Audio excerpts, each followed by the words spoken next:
Yeah, baby. And you are one dapper-looking dude. I don't tend to mention that in my introduction, but it's best if other people do. I think we should mention it because people are going to see it on video, and they're going to be like, who is that handsome-looking fella? It's Jeff Siegler. If they see it in video, maybe we shouldn't tell them. Hello, everyone. Look at this handsome-looking, place-focused fella. Jeff Siegler, Revitalize or Die. We're here at the North Carolina Main Street Annual Conference. This is our first time, having an interview like this in person.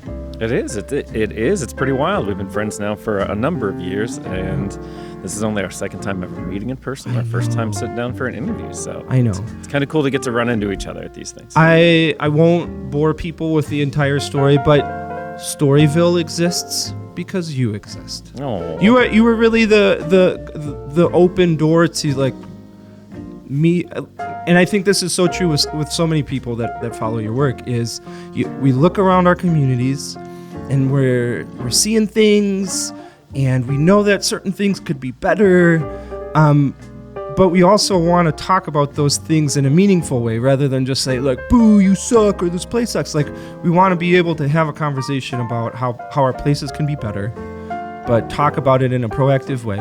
And then comes along Revitalize or Die, and I think you put into words what so many people think about their places, and I think that's why your work is so powerful. So I'm excited to talk to you today. Well, thank you. Would you suggest that I was your gateway drug to harder community? Yeah, man.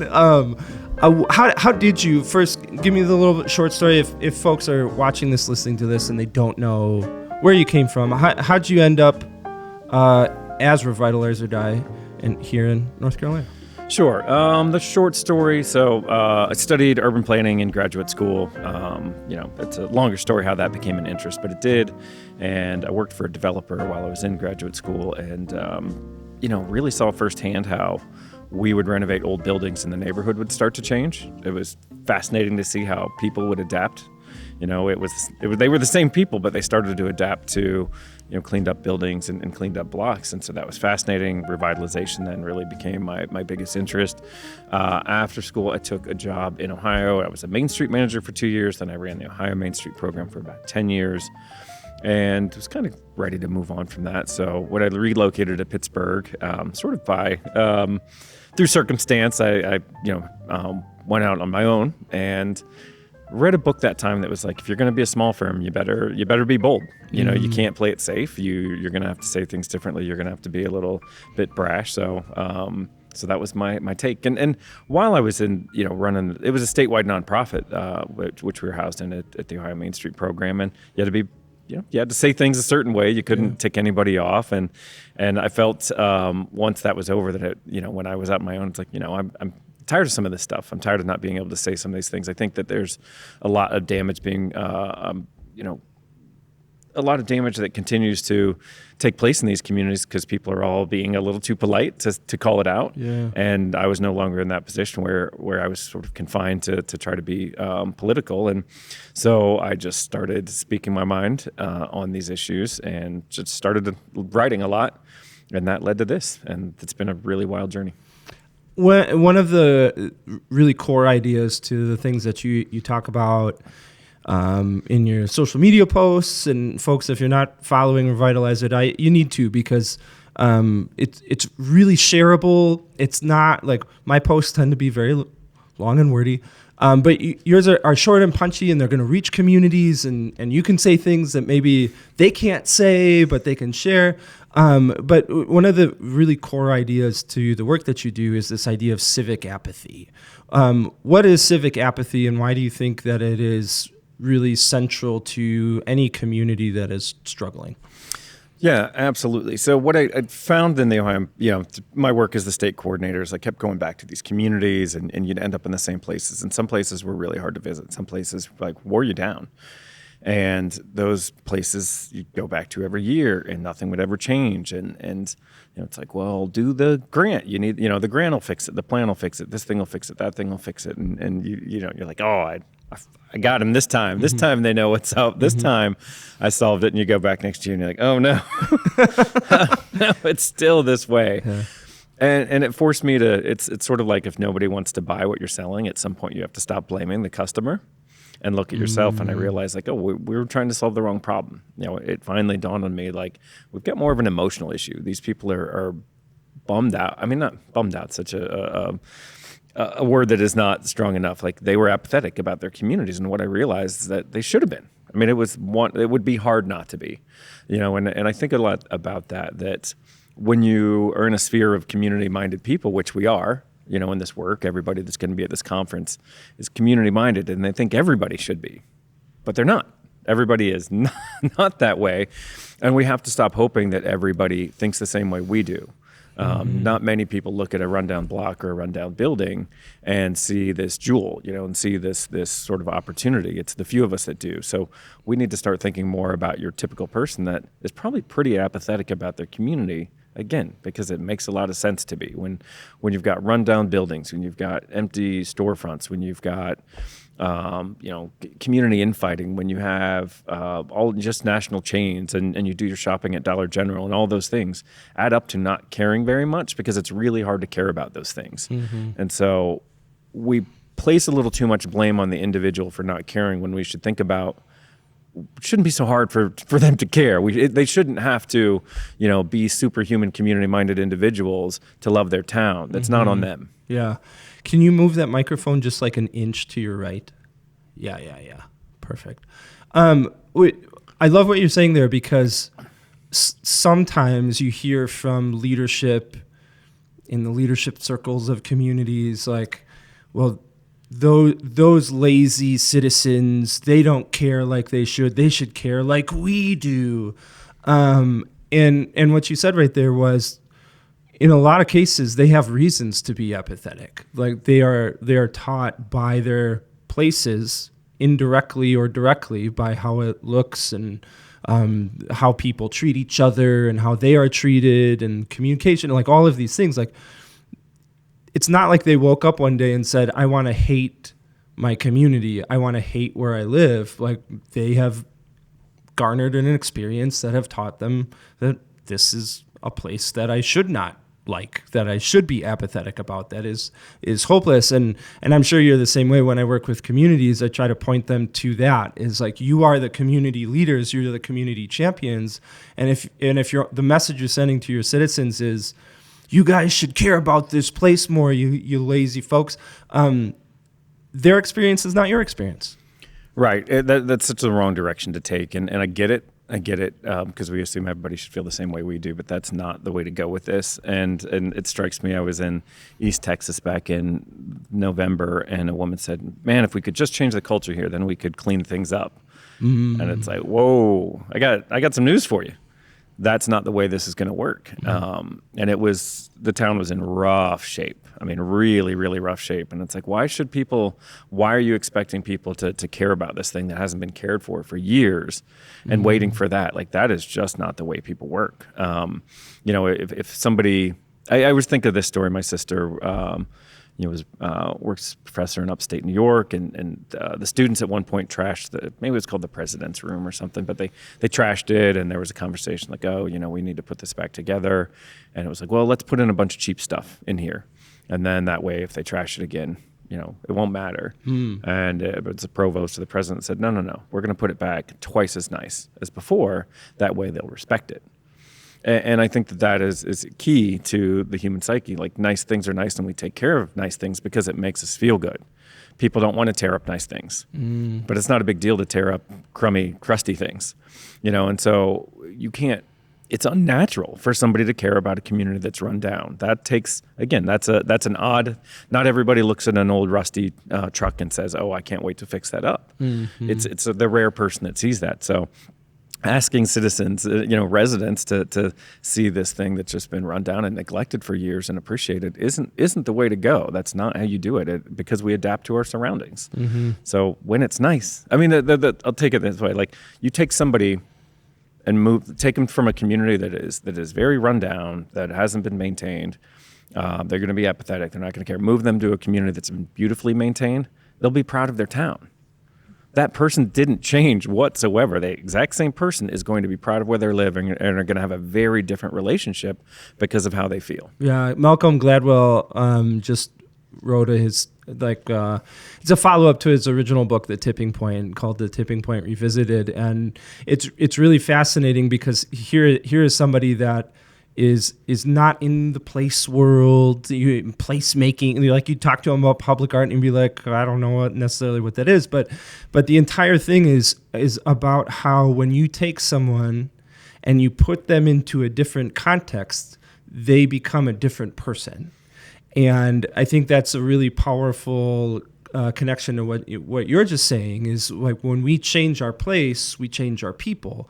And so when you had this conversation with this woman who was like, well, if we just change the culture around this place, then we could fix it up. It's like, no, you've got to fix it up to change the culture. You have to signal to the community, we care enough about ourselves to take care of ourselves, and you should too. Now we all move forward. Right. I've loved all the Malcolm Gladwell books because he does touch on that a lot, and it's really fascinating, worth the read. And there's so many good examples that we can use. One, it's like, if you walk into a beautiful restaurant, you feel elegant. You walk into a gorgeous hotel, you feel sophisticated. You walk into a huge church and you whisper, whether you're a believer or not. Did it 2 weeks ago. Walked into a beautiful hotel lobby and it's like, oh my gosh. Yeah. Wait, what happened?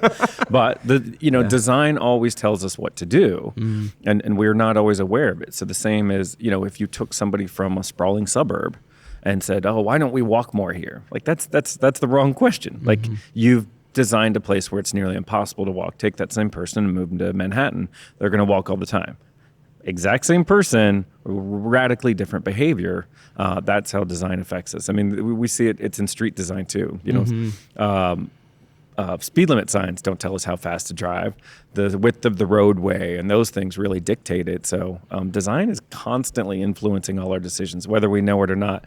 Same reason that if all of us have had the experience where we maybe make a wrong turn and we're like, let's get out of here. Roll up, kids, roll them up. It's like, and it's like, oh, that doesn't feel safe here. Something seems right. Your brain is actively recognizing that there's decay and something's off and something's not right, and you don't feel comfortable anymore. So much of this work is just being cognizant of how you feel. Yeah. So we've kind of talked about the appearance of a place being a sign of apathy. Are there other signs that my community might be having an apathy problem? So yeah, appearance is a big one, but and that tends to lead to the others. But there's mistrust. I think that's one that happens. This sort of, somebody once called it generational trauma. That your place has kind of lied to you over time, and you keep thinking like, oh, this plan is going to be the thing that fixes it, or these jobs are going to be the thing that fix it, and everybody's keeps waiting for the thing to fix it, and never, like, oh, once that parking deck's in, we'll all have these nice lives, and it never happens. So I think that is just a lack of optimism. You kind of don't trust one another. You don't think that you don't assume tomorrow will be better. You don't really take, these communities don't take lessons necessarily from other communities well. I mean, what it is, it's a community that's dealing with apathy is very much just like any individual that's dealing with apathy. Something's gone wrong, and they just don't see, a bright future in place. And that's rough. Rough for a community and rough for an individual. Because when you don't care enough, like, you're in trouble. Yeah. You think about, if you took away all the things you care about in your life becomes real bleak real quick. I love that word care, because I think a way to rephrase apathy, civic apathy, community apathy, is simply saying, like, people don't care enough. And if you want people to be more politically engaged, or to support your local businesses, or to take pride in the place, like, you have to show them why they should care about the place. Like, community leaders at the top might know all of those reasons, but those reasons have to be taught. They also have to be shown. They have to be proof. Like, these are the reasons why we care. I love this reframing of this whole conversation, because I think it really gets to the heart of the matter. What we always think is the individual should care more, but that's exactly that's wrong. What we need to think about is is it easy to care about? We're not like, people don't care about things that are run down. They care about things that are nice. Like, that's just the way people are built. Anybody would go to Siena or Florence and fall in love. And like, I read that when Romans died, they put their neighborhood on their headstone because like they cared so much about their neighborhood. And so like, we have to stop wanting people to care more and make it easier to care. And the things that we care about are our appearance. I mean, there's one that we really diminished. I feel like economic developers have really like tried to push this notion that like beauty doesn't matter, lipstick on a pig. Like, it's a cherry on top when you've done the real work. Right, right. Let us build terrible things and tell you it's good enough because, it's so subjective and beauty doesn't matter. It's like, that's weird. I've never heard a corporation say that, it doesn't matter what their product looks like, but cool, that's fine when it comes to cities. We care about beauty, we care about people, we care about relationships, we care about ownership and identity. Like there are things that we always just gravitate towards that we care about in our lives. And like a city is, if you take away local ownership, it's harder to care. If you take away the pretty buildings, harder to care. If you take away the cool neighborhoods and replace them with subdivisions, it's harder to care. Like all these things are just harder to care about. Yeah, you in your book, Your City is Sick, which is great, by the way, and everyone should purchase it. You describe, you open up the book by saying something like everyone is in a relationship with their place. And you go on to talk about these three different relationships that you've had in different places that you've lived. And the first one starting off in Lima, Ohio. Lima, sorry. I'm from Michigan, so almost. Just know this, when Ohio goes to name a city after a famous other city, it doesn't go well. Well, it's kind of, we're here in North Carolina, and we have Charlotte, North Carolina, but our version in Michigan is Charlotte. You got to add the little accent on the end. But no, we go deep. We go deep. Berlin, Toledo, Versailles. We'll say a little town in Ohio. You talk about it being dysfunctional and just how difficult it is to be in a relationship with a community that loathes itself, that is dying, that is vacant, nobody cares, all of these things. And when you're talking about we as communities need to make ourselves easier to love, you think about that in the context of a relationship. Like, you don't go to your first date and say, hey, so I'm dealing with a lot of trauma. I don't communicate well. I'm a little bit narcissistic. I'm very selfish with my time. I am very self-centered in my thoughts. But you should love me despite all of those things and expect that relationship to go anywhere. You wouldn't fault the other person for saying like, no, man, I need something different in my life right now. Right. It's like, yeah, nice to meet you. I have terrible self-esteem. Yeah. And I will drain you of every bit of energy. Right. But then we turn around to our citizens and we're like, you know what? You should love this place because you just happen to be here. Like, look, overlook all of like how we treat you and how we neglect you and how we don't give you nice things and how we don't listen to you and we take all your good ideas and we throw them in the dumpster because you're one of those people. Like we tend to treat citizens really poorly in communities that are struggling like this, and then we turn around and feel like, well, why aren't they civically engaged? Like, right. There's a chapter in the book called My City Has a Side Chick, and it makes me think of that. It's like, hey, we're dying over here. Like, please give us anything. Like, nah, we're actually really interested in tourists right now.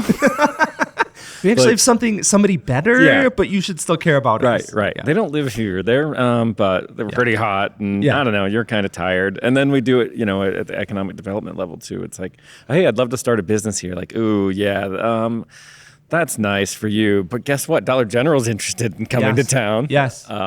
So yeah, cities are pretty bad about attending to their relationships. They're actually terrible about attending to their relationships, and I actually feel it.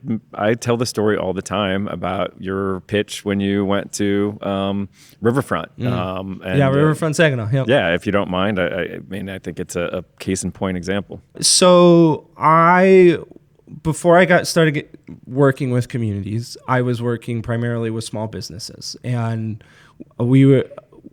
doing a very story-centered, human-centric approach to small businesses with the idea that it's not about necessarily what they're selling, but in specifically small communities, it's about the person, building a relationship with the person, building that sense of trust and of connection. And then Riverfront Saginaw was a group of people in the city of Saginaw, Michigan, that were passionate about the community. They were on fire about moving the community forward. But Saginaw had a giant problem in that in Michigan, Saginaw tends to have the reputation that that's the city you go to get poor or get shot. And despite everything, it was a reputation that Saginaw just could not shake. And so this group came together to say, how do we move the community forward despite this narrative being told about the city? Now, Saginaw does have its challenges, just like every community, but at that point, the reputation had so outgrown the truth of the community that it just became unmanageable and it had to be addressed. So I had heard that they had needed some help, and I went back to my office and I said, okay, I've done primarily marketing for small businesses, 2 to 3 person businesses. How would I do marketing for a city of 47,000 people with complicated demographics, a very complicated history, this overarching narrative that seems completely insurmountable? And it really came back to the same principle behind working with small businesses, that our places are about our people. Mm-hmm. And the Saginaw is home to some of the world's most beautiful, amazing people. And I tell every community I work with across this country, there is something in the dirt and water in the city of Saginaw that makes people who they are. And I said to them, well, if people are the greatest asset of Saginaw, then we have to show their people to the world. And it was a 4-word pitch to them: human faces, human stories. And every day for the rest of forever, we will publish a story told by a person in the city of Saginaw, told in their own words, over and over and over and over and over and over and over again. The idea being that, yes, we wanted to attract people to the place, but like in dating, like, who are the most attractive people? They're the people who are okay with themselves, yes, who know themselves, who are proud of themselves, who are working on themselves. And so trying to attract people to a place that's ignoring its people doesn't make any sense. Why don't you make people feel seen, feel heard, feel important, like they're contributing to the community? And if you do that enough, people are going to want to be part of that. They're going to say, like, what is going on in Saginaw, man? And that's my encouragement to our communities. That, like, you go to any community in the world and you say, what is your greatest asset? They're going to say, it's our people. Then you show your people, to the world, and that's how you attract people. This is such a rich vein that I'd love to explore, because it really is such a great way to sum all this up. That what you're dealing with was a community with extremely low self-esteem. Mm-hmm. That how it was trying to repair that was external acceptance, which is what they all do. Hey, we hate ourselves. What are we going to do? Yeah. Well, let's try to attract somebody from outside. Let's try to get some external validation. Should I work out? No. That's hard. Should I better myself? No. Should I take the steps to improve my mental health? No. I'm just going to swipe right on everything. Mm-hmm. I'm going to fake it. I'm going to get the spray tan. I'm going to do all these fake things that we know. We know for an individual is never really repair that damage. Like the old adage, nobody can love you until you love yourself. 100% true when it comes to municipalities. Mm-hmm. If you don't do the hard work to become better, why should a tourist ever show up? Why should anybody come from outside and love you? And do you think that's going to fix it? You think another Arby's is going to be what finally, breaks you out of your funk? Like, mm-hmm. No. That's not the way people work. So it's not the way cities work. The way cities work is to improve from within. Mm-hmm. You got to improve from within. You've got to fix those small things. You got to take those baby steps to rebuild. Like, that self-loathing is so obvious. Yes. I mean, you're probably to the point in your career, you can walk into a town and be like, yes. Like 5 minutes. You feel the energy. You know exactly what's going down. Yep. Yeah, you can be in that town for just a minute. You're like, it's rough here. Yep. They do not like themselves and all the problems that go with that. But you can, on the converse, you can go to a town right away. You're like, they're doing it. They like themselves. So it really is about like, stop doing all these things that are just trying to seek external validation. Stop making those same mistakes of chasing outside businesses, chasing outside visitors. Like, man, that you're literally in a relationship now. Like, how do you treat your partner? How are you going to treat, like, I can promise you looking at the neighbor isn't going to help. Maybe you should love on your partner and make them feel amazing and build yourself up and do things that make you feel good about yourself. Like that's where we haven't been doing this work at all that needs to change. Yeah. It's a similar mistake that businesses make, constantly chasing the new customer, the new sale. When if you really impress your regulars, there are people that are going to eat lunch at your restaurant every single day of the week. Those are the people that live closest to you, that are the easiest to convince, hey, you should come over here for this special. I don't know what the percent is, but it's times 10 more. It's more economical to just treat your regular customers with respect and value than it is to constantly have to chase new people all of the time. It's and places, same situation. You have a city of 10,000. Let's say that a high chance that 20% of those people shop in your downtown regularly. Well, you have 8,000 people that if you just communicate to them, hey, it is important here, this is amazing, this is a community that you can be part of, like, now you can change the world. Right. It never, ever. Like, it is so rare that I see from all the entities, municipal government, chamber, tourism, economic development, on and on and on, you name them all. And you're like, who's really concerned about making this a nice place to live? Who's trying to make residents fall in love with it? Like, that's not really our job. Like, that's wild. Because that's all you should be focused on. Like, all the other things would fall into place. I'm pretty sure that people want to move to a town where, I put it this way, it's like, if I walk into a place and it doesn't make me feel good, literally emotionally, like if I feel run down, I leave. That's going to be a restaurant, that's going to be a hotel, that's going to be anything. If I'm in a city that doesn't make me feel good, I'm not going to stick around. Right. So if I graduate and this place makes me feel run down, I'm out. Some people aren't going to leave. Is that a good thing that people are adapting to a place that doesn't make them feel good? And that's not been what anybody is ever really talking about. Like, that's not our drive. It's like, hey, what if we made people feel really good that live here? That's kind of a pretty simple solution that is a winning solution, but it's not.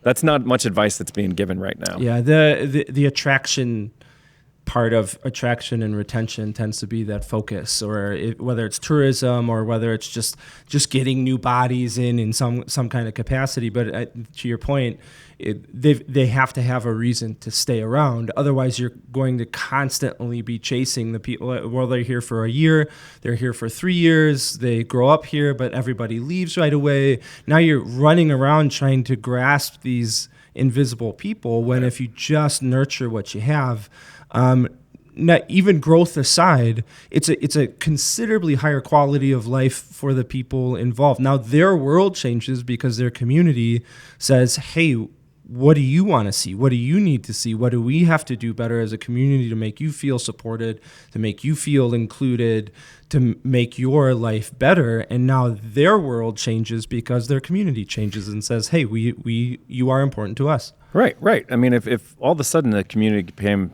felt 20% better to live there, fewer people leaving when they graduate, probably the ones that you want to stick around are more likely to stick around, becomes easier to retain your talent, becomes easier to attract people. Like, all those things get easier just because you're going to leave a restaurant that doesn't make you feel good. Or here's a good example. A few weeks ago, I was in Arkansas, and I walked, but the town had some struggles. Some things were good, some things they were dealing with. But I walked into a bar. This is some sort of speakeasy. Walked in, and it was gorgeous. Like, right away, you felt cool. Right away, you felt dignified, sophisticated, grown up, whatever you want to do. All those things happen when you walked in. And I looked at the menu. Cocktails, $15, $16. I'm like, that's crazy. Those are prices that you generally only see in a major city, East or West Coast city. And I asked, like, how's that been received? Like, never been a problem here. Like, right. The people don't care. It's the price of the cocktail is worth it to walk into a place that makes them feel good. And we have so few of those anymore that they're all overpriced. Again, be it a bar, be it a restaurant, be it a city. When a place makes you feel good, you will overpay all day for that experience of finally getting to feel good. Yeah. Yeah. I mean, it goes, there's a great, Peter Kageyama's book, For the Love of Cities. He opens it up with this idea of the greatest motivator for changing our communities is the human heart. Because people, when they care about a thing, when it makes them feel good, when they acknowledge it's important, or if it's of high quality, they'll cherish it, they'll take care of it, they'll do extraordinary things for it because it makes them feel that way. I give this example in workshops that I do. I have everybody in the room raise their hand if they have kids. And I ask somebody with a toddler, and I say, so I'm standing in a road, and I'm standing next to your 2-year-old in the road, and there is a bus careening towards both of us. Who do you save? And without missing a beat, they say, of course, it's my child I will save. I was like, what's the difference? Because in both cases, a human life is lost. It's because I love my child. So, well, you will act to the extent that you might sacrifice your life for another person simply because of care, simply because of love. And when communities don't acknowledge that people and emotions are more important than jobs and economy and spreadsheets, like, you are always going to be fighting a battle, an uphill battle. You have to win the hearts of people. You have to make them feel important. You have to make them feel like this is a community of people, made for people, with other people. If you don't do that, you're missing such an incredibly large piece of the puzzle. Right, man. There's a lot to go into here, and I love all this. But a kind of professional epiphany I had, or personal, and kind of both. I guess it's very intertwined. But is that you don't just go into that beautiful lobby or restaurant to look at pretty things. You don't just travel to these beautiful places to stare at pretty views. You go to those places because they make you feel pretty, because they make you feel fancy. Like, you're not like, oh, that looks fancy. No, you say, like, this is fancy. I am fancy. I am fancy. I look good. And we need to be a lot more cool with that idea of that you go to certain places to feel fancy or pretty or sophisticated or dignified or whatever it is. Like, we've diminished that, like, these economic development brain that has pushed so hard to make us forget our own humanity. Jobs. Yep. Jobs. Cheap cost. Jobs. Like, yeah, if your strategy is cost, yes. If your strategy to attract residents is cost, like cheap, you have failed so spectacularly at your job. Because you know what? That means you're trying to attract people that want garbage, that want cheap, that want nothing. Like, that's boy, I would like to see more cities in like competing for people that want the best. Or even the middle, so. Or even to phrase it in a way, because I know that folks listening are thinking, yeah, but what about affordable housing? Not everybody can buy like, what is the best that's attainable for me, for my demographic? Like, I am not, even though, let's say that I can afford a $20,000 house, I want the best house, something that is quality, something that my family is safe in, something that I'm not ashamed to have people over. Proud of. I'm proud of. Yes. Speaking of pride, how is pride, civic pride, then the antidote to this? And how do we take steps to start fostering that in our own communities? Right. So what we've been doing, what's been, the agenda for the last, 40, 50 years has just been, cost. Let's look at the numbers. Let's be the cheapest place. Let's it's been pro-corporation, pro-profit, which is very much the antithesis of pro-resident. And here's the funny thing is that great places are actually do even better economically. Like, you can be pretty sure that, that's why the handful of cities across the country that are great are so overpriced. They're unobtainable for most of us, because those are places where people feel awesome to live. So they'll pay for that. So it's like we've been told, oh, do it cheap. You can't afford that. That's not right. That's anti-business to have standards, all that. Not true. None of it's true. Actually, that leads to much higher economic productivity. So that's a lie that you've been told to justify a developer wanting to come in and do something cheap, a national chain not wanting to spend money on bushes and design and everything. Like it's all an agenda. And so what it dawned on me is like, that's all led to more apathy. Or is the way we talked about it earlier, harder to care. It's really hard to care about a vinyl Walmart out in a cornfield. Yep. Like it's impossible. I mean, let's just be honest. Like nobody's ever gotten worked up about that. And so what the opposite of apathy is not caring at all. Pride is caring a ton. So when we're proud of something, you jump in the roadway to save it because it matters so much to you. When we're proud of something, we defend it, we take care of it. When you're proud of your home, you maintain it. When you're proud of your garden, if you're proud of your body, you go to the gym. If you're proud of your mind, you read. If you're proud of your family, you share photos of those kids. Like when we care about something, we take care of it and we baby it and we tend to it and we show it off and we share it. And it also makes us feel good. So the more things in our life that we're proud of, care about, if you want to use that word, the better off we are. Addiction and mental health, like depression, isn't creeping in if you have a million things that you care deeply about. If you don't have anything you care about, anything you're proud of, you are susceptible. And so that's the biggest lesson I've started to learn in the last few years is like that pride is what fends off the dark places. That's what keeps people healthy and operating well and being productive members of society because they got a ton to care about. They're busy out tending to things in their life that matter. So, I mean, every community is different. So obviously people have to have an understanding of their community. But where if I'm a person saying, yes, we're a community with an apathy problem, we have to cultivate pride, where do I start? Of course, based on my community needs, but like what are things that I can do? What are things that I can think about? What are things actions I can take to start fostering pride in my community? The two easiest that right away jump out that it's relationships and beauty. Like those are two where if you take immaculate care of your house, your garden, your car, you're proud of it. Makes you feel good. So, and that's what I see. People that live in pretty communities are very proud of their communities. It makes them feel good. People that live in rundown communities are not proud of their communities. It makes them feel bad. So that's the easiest place to start. It really is. That's in the plants, in the flowers, in in pulling the weeds and scraping the paint. Like the 1, 2, 3, the top 3 answers to this question are aesthetics, are appearances. Like that's the most straightforward thing to fix, and it also has the biggest impact. I also love how it's adaptable to any single community, whether you're an impoverished community of 300 people or you're the most affluent community in your state. Like you can walk out your door and you can see something that could be improved aesthetically. Yep. It costs $0 to pick up the trash. It costs $0 to call 5 friends and say, hey, do you want to meet at the park that's destroyed for an hour to clean it up to help this community? Like it costs no money to do that. And so sometimes the reluctance to this is like, well, we need huge projects and we have to have $50 million projects and all of these things. And it requires a 10-year plan. When you're thinking about aesthetics, it just requires a little bit of time, a little bit of effort. Yeah, that's like saying, well, I'm not going to go to the gym because I can't get in perfect shape today. Yeah. Like, no, that's not how things work. And that's how we look at community development. It's like, oh, I'm going to get it completely, we're going to get in perfect community shape with this one project. Like that's asinine.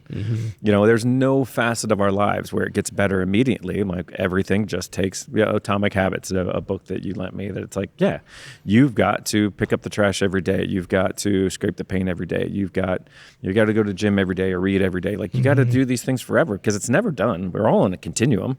You'll never be complete with your revitalization. Like it's maintenance. Maintenance is constant. And that's what life should be filled with. So, you need to accept that taking care of your community is going to be something that happens all the time, every day. And when somebody from outside tries to sell you that this project's going to fix it, they're selling you a shake weight, walk away. Nothing works that. Yeah. Nothing works like that. So you talk about appearances. You mentioned relationships. Why is that an important step to take? So that's the second one, and I think also the easiest one because it's one, it's obvious. Two, it's a crisis. Like, where there's this isolation crisis, there's this social crisis. I think a lot of us have read that Atlantic article recently about the antisocial century, and it was pretty devastating. And that's one that we need to address immediately, but it's also a really important, it's an easy one to fix, and it also has so much impact. Like, we need to know one another in our towns. We don't care about our towns as much until we care about the people that live in them, and then we'll fight a lot harder. We'll fight harder. It's sort of like you'll treat somebody you love better than you treat yourself. And so if somebody you care, if you love everybody on your block, how important does that block get?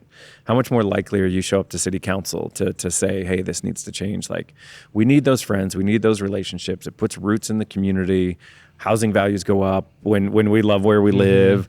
We defend it more. We take care of it more. Like, your community doesn't really matter. I mean, the beauty matters a ton, but boy, when you're surrounded by people that you care deeply about, that's when your community becomes super important to you. I love what you said, because it humanizes communities, like, especially when you go out into, and I use this term loosely, but when you go out into the general population, like, so away from conversations that are place focused or conferences like this, folks use the community, the word community, almost in third person. Like, it's somebody else, it's the government, it's the leadership, it's something that I'm not a part of, and it's easy to not care about something that you're not a part of, that you're disconnected from, that isn't part. Like, I'm not part of that at all.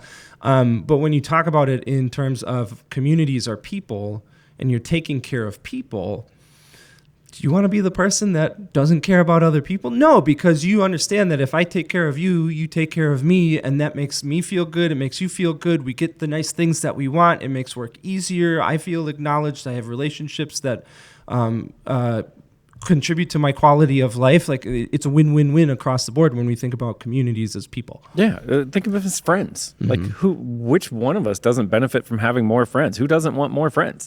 And so a strong community means, like, just more friends, more people that you check in on, more people that care about you, more people that you need to be, on the lookout for, and like, just having more friends and those bump-in type relationships. Like, that's when a place gets really strong. That's when people go, really fight hard to make their place better, because it's like, man, all my friends live here. I want their life to be great. And that's when we start caring deeply for one another. But that doesn't happen automatically. We've kind of designed it out of our places to make it harder. So, we build more, let's build places without sidewalks and attached garages, and let's put our houses further away, and let's build more roads, and let's build more impersonal shopping, and on and on and on and on. And we've really designed it out of our lives. It's still human nature to want to get together. Like, you walk past a full restaurant, you want to go in. You walk past an empty restaurant, you don't.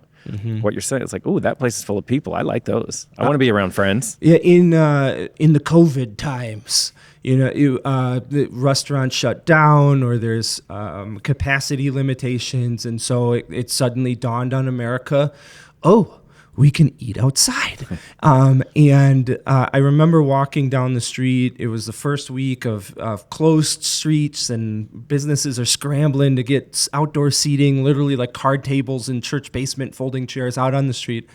And there's this elderly couple eating dinner in front of this restaurant.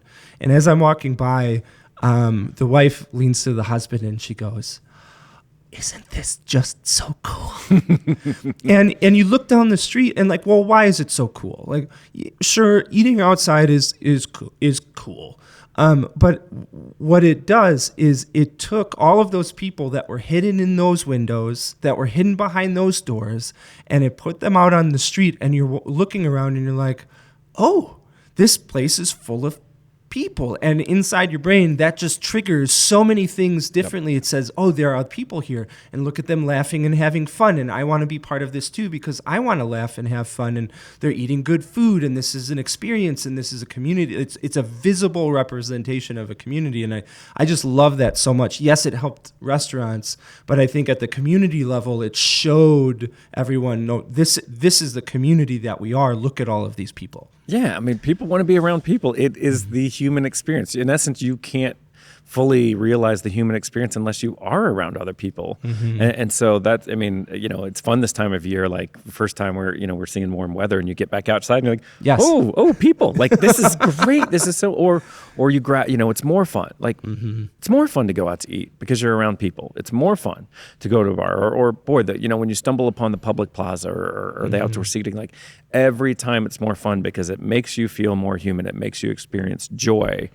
And we've made that feeling so hard to find that when we just get a taste of it, it's like, oh man, it's awesome to be around people and feel joy again. Joy and that energy of connection. Like as you're talking, it popped into my brain. Like imagine your favorite band playing on stage and that you're there by yourself and two of your friends, completely empty. They're your favorite band playing your favorite music, the music that you've loved your entire life. But there's something missing when you're not surrounded by 1,000, 10,000, 50,000 other people, because it's a shared experience. There's energy there that can't be created any other way. And unfortunately, I think in a lot of ways that we've built our communities, we've deliberately eliminated that. We put people in these buildings and we make things really hard to get to, and you have to drive everywhere, so everyone's isolated in their own little pods called cars, and we've separated people, and then you throw cell phones and screens in the mix, and now we can't look at anybody's faces without a screen in the way, and we've lost that opportunity for joy, that opportunity for connection and energy that can only come when you're in the presence of other people. Absolutely. And you want proof of it? There's still sporting events. Yes. You can watch. I mean, you should be able to have a much better sporting event experience home in front of your TV, but everybody goes every week. There's still concerts. Again, you could watch any band play in your living room. You go because of the people. You go to dinner because of the people. All these things that we do. Nobody needs to come to a conference. You could probably find every one of those. Yep.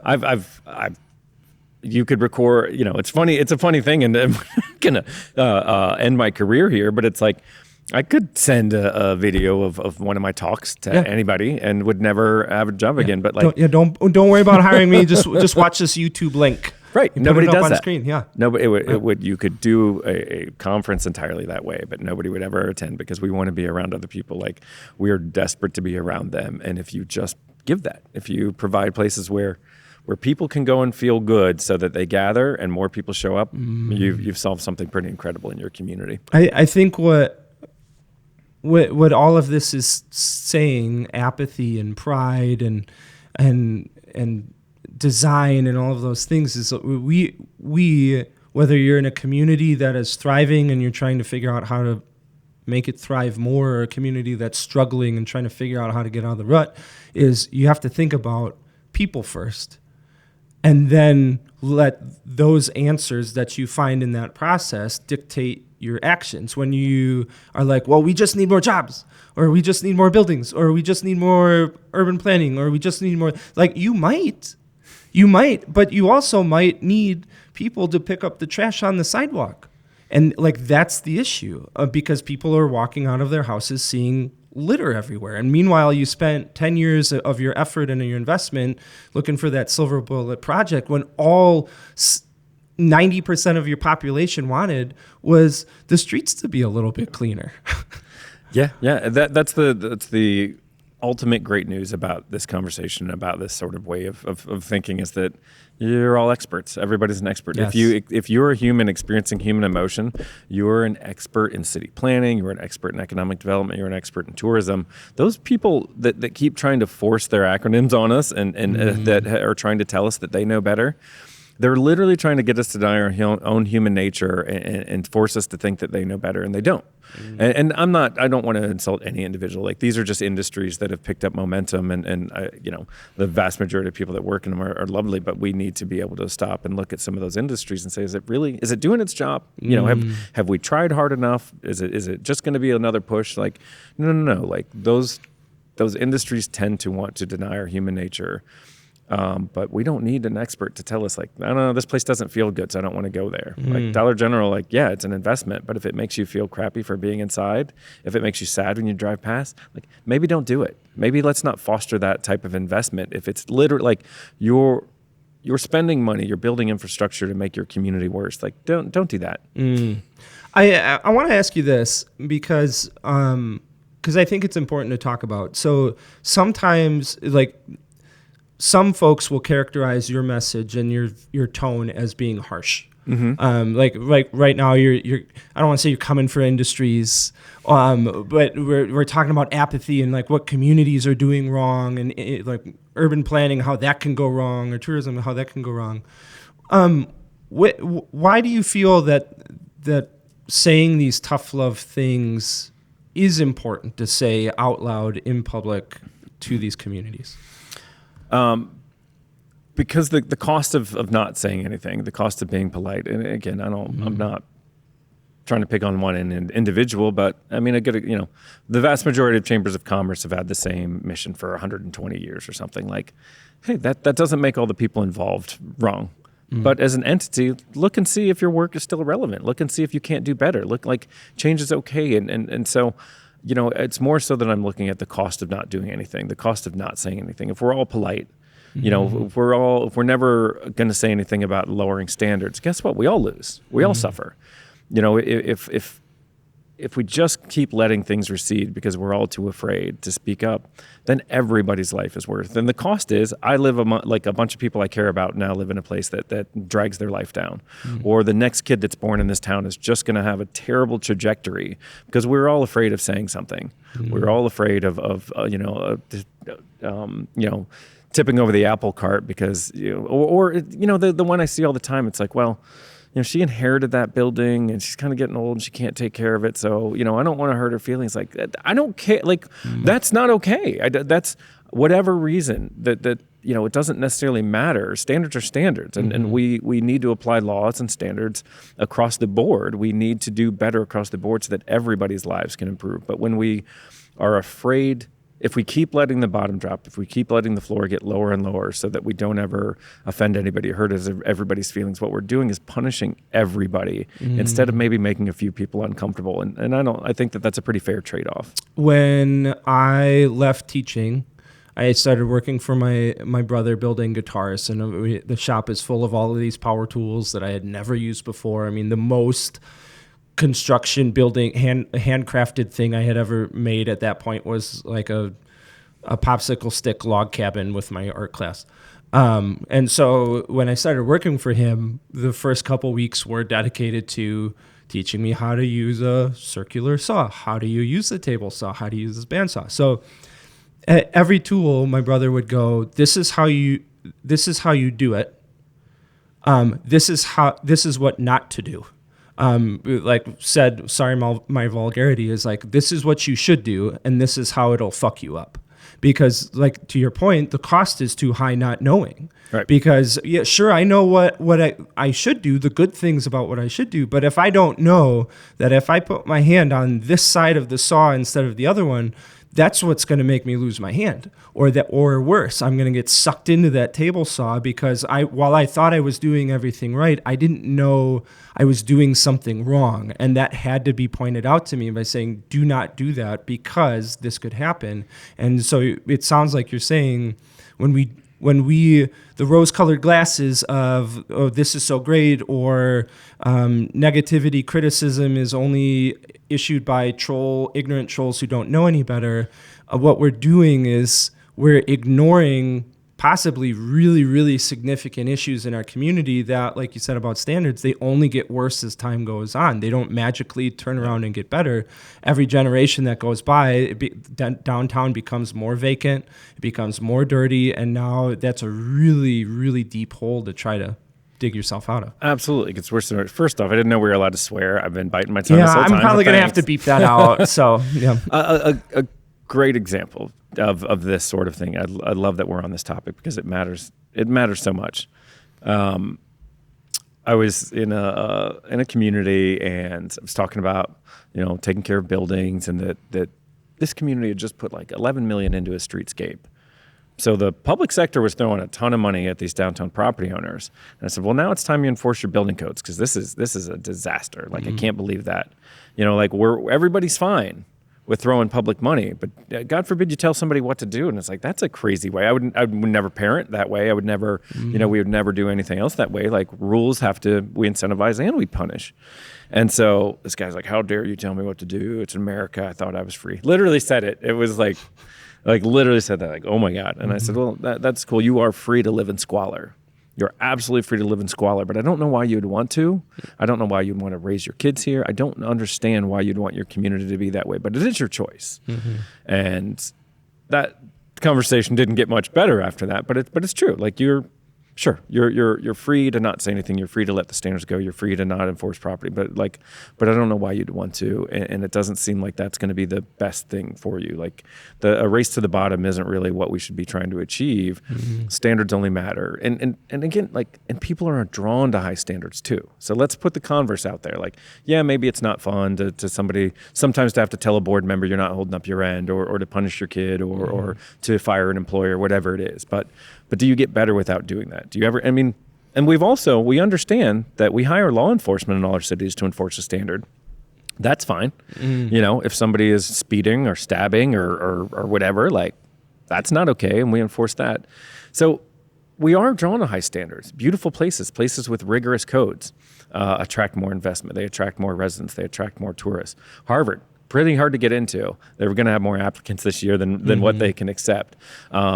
And it's okay to push in that way. Like somebody once said it to me, like, even Tiger Woods has a swing coach, like LeBron James has a fitness coach. Even the best of the best of the best have somebody nudging them in the right direction to get better. Like we as humans aspire to do more, and we feel better when we achieve more. So we're really taking something away from our community when we don't speak up, when we all turn a blind eye to the falling down building, when we don't hurt someone's feelings. It's like, well, I don't know why they couldn't show up to a board meeting. Yeah, it doesn't matter at some point. We're punishing everybody when we don't raise the standard. Jeff Siegler, Revitalize or Die, always a pleasure, my friend. Thanks so much for the conversation. Folks, if you have not run across Jeff on the internet, just go on to Facebook, type in Revitalize or Die. Do it at Google. Follow him, share his stuff, buy the book. It's going to immensely help your community. Jeff, I want to thank you so much for the work that you're doing, not only here in North Carolina, but for communities across the country. Thank you so much. Thanks for having me.